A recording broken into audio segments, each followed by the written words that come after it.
Hi everyone, I'm Megan Rounds and welcome to Mindset Monday. Mindset Monday is a weekly video blog where I introduce a mindset related topic, offer quick tips and easy applications to help you make a shift in your day or maybe your life. This week's topic is managing the shoulds.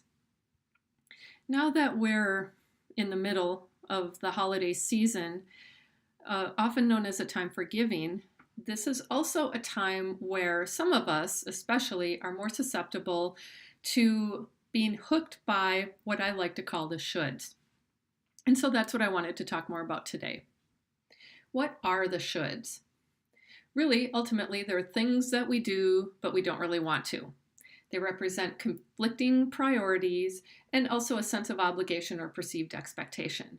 So let's say you have a long lost friend you haven't seen in years, and you also have an incredibly booked schedule with family of your own or Christmas shopping or whatever you do this holiday season, whether it's a religiously based thing or maybe just your busy schedule.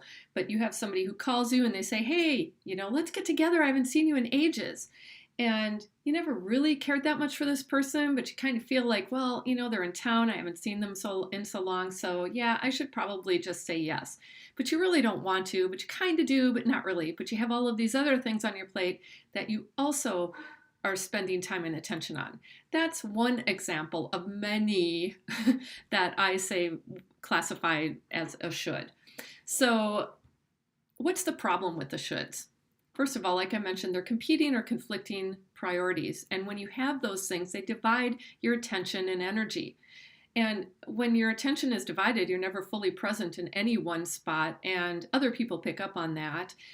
You don't always do a great job at what you're trying to do because your attention is divided and you're tired.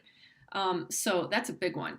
And then when we do things we don't really want to do, it's rarely our best effort, like I said, because if we're in more than one place at one time in our head, we're not devoting 100% to anything. And it shows. Even if we don't think it shows, other people likely pick up on it. And then we give away our power when we are doing something because we feel we should do it rather than because we want to.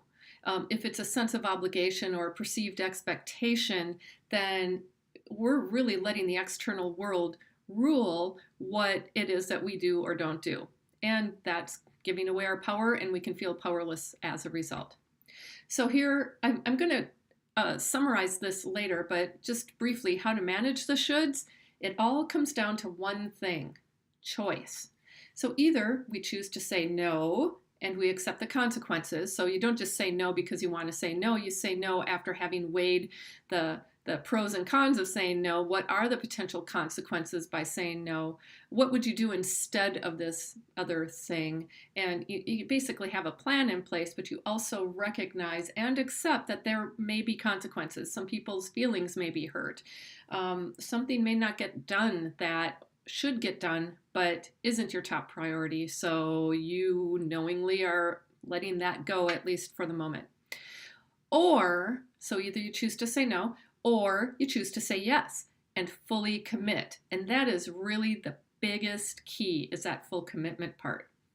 So here's some things about the shoulds. We tend to get stuck somewhere in the middle, right? So if we feel we should be doing something, but we don't really want to do it, we're neither in the yes group or the no group, whether we say yes or no. I mean, it really doesn't matter what we say we're going to do. If we have not fully committed to it, we're in the middle.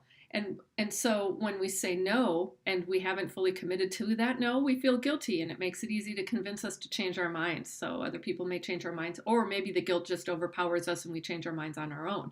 But we never really do it with the intention of our choice and what we want to do. And then we can also say yes, but only because we feel we have no choice. And when we feel we have no choice, we feel powerless. And when we feel powerless, oftentimes resentment seeps in. So neither of those are really ideal solutions. So here are some things to keep in mind with regards to the shoulds. Empowering yourself to choose puts you in the driver's seat. That empowers you. When you make a choice, it takes just as much courage and strength to say yes as it does to say no when you're doing it with intention. Because either way, if you say yes, going in 100% is a key piece to doing that. If you're going to commit fully. And that's hard. sometimes. And it's also hard to say no because, we may be letting people down or we are letting something go, and that's not always an easy thing to do either. But I think it's important to remember that saying yes is also requires that strength and courage, just as no does. And I think a lot of times we don't really think about it that way. You will feel more aligned when you've made a choice rather than doing things because you feel you should do it. When you feel it's an external thing that is influencing your decision. When you really sit with it and you choose, do I want to do this or don't I want to do this? Do I want to commit fully or do I want to commit to doing something else fully? You're going to feel more aligned because you will be listening to yourself instead of doing things because of some external pressure. Now, I do want to add that it is okay to change your mind. It doesn't mean, yes, I've committed fully to saying yes, and then something else comes up and you say, oh, you know what? No, I can't do it now. It's okay to do that, but what is important to remember is that it has to be your choice. If you say no and people come to you and say, please, won't you volunteer to do this thing? It only takes a few hours, but you really know that you do not have that time to commit. If you change your mind because of the pressure, you're going to feel powerless and or resentful. And so if you change your mind, make it your choice. Empower yourself to be in that driver's seat of your decision and whether or not you pursue this thing or not. So just to recap, when you're faced with a perceived obligation or expectation, or what I like to call the shoulds, instead of reacting and resenting and yet going along with it, make a conscious choice to say yes or no. And if you say no, do so with conviction. And if you say yes, do so with full commitment. So this is just a brief overview of the shoulds. I do have a longer written post that I will be putting on the perculture.com blog. If you go to perculture.com /changevolution, Changevolution is my blog, so you can check it out there and read the full version if you're interested. I'd love to hear your comments, feedback, whether this works for you, what resonated, what might not have resonated, what's missing, any of that stuff. I'd love to hear from you. So please, with any questions, comments, or ideas for future Mindset Mondays, please send me an email at mindset@perculture.com.